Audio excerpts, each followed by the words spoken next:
छत्रपतींचा अपमान करणाऱ्या सर्वच पुस्तकांवर बंदी आणावी अशी मागणी आपण विधानसभेत करणार आहे, असं आमदार संजय गायकवाड यांनी स्पष्ट केलंय। तर पेट्रोल डिझेल टंचाई आणि महागाईसाठी कोणताही पक्ष जबाबदार नसून आखाती देशांमधील युद्धजन्य स्थितीमुळे ही परिस्थिती ओढावल्याचं ते म्हणाले।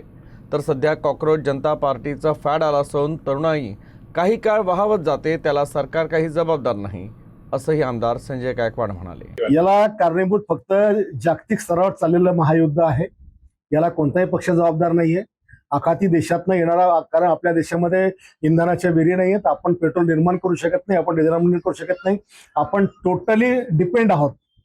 आपण इराण, इराक, आखाती देशातल्या ज्या देशामध्ये तेलाचे साठे आहेत आपण त्यांच्यावर डिपेंड आहेत आणि त्याच्यामुळे युद्धामुळे याच्यावर परिणाम झाला असल्यामुळे आपल्या देशामध्ये तो पुरवठा कमी प्रमाणात होऊन राहिलेला आहे। छत्रपती शिवाजी महाराजांचा एकेरी उल्लेख, शिवाजी कोण होता या पुस्तकाबद्दल मी जे काही मागे वक्तव्य केलं होतं, त्याची शिवीगाळ केली होती, त्याच्याबद्दल ऑलरेडी मी दिलगिरी व्यक्त केलेली आहे।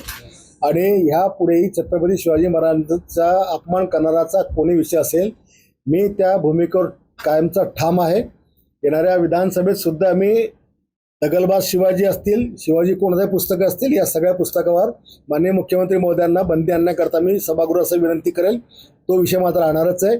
या अनुषंगाने जे काही कोर्टाने काही आदेश दिले त्यांचा मी आदर करतो, सन्मान करतो आणि पोलिसांना जे काही तपासामध्ये मदत लागेल ते मी करण्यास तयार असेल। तरुण मुलं अशा भावनेच्या आहारामध्ये जातात, काही काळ ते चालतं आणि काही काळानंतर ते सगळं बंद पडतं। आज प्रत्येकाला असं वाटतं मी काहीतरी चमत्कार केलं पाहिजे, मी काहीतरी असं केलं पाहिजे की महाराष्ट्रामध्ये मी हिरो झालो पाहिजे, अशा बऱ्याचशा गोष्टी त्याच्यामध्ये असतात, म्हणून तरुणाई त्याला बळी पडते। याला सरकारचं वगैरे काही असं काही म्हणता येणार नाही।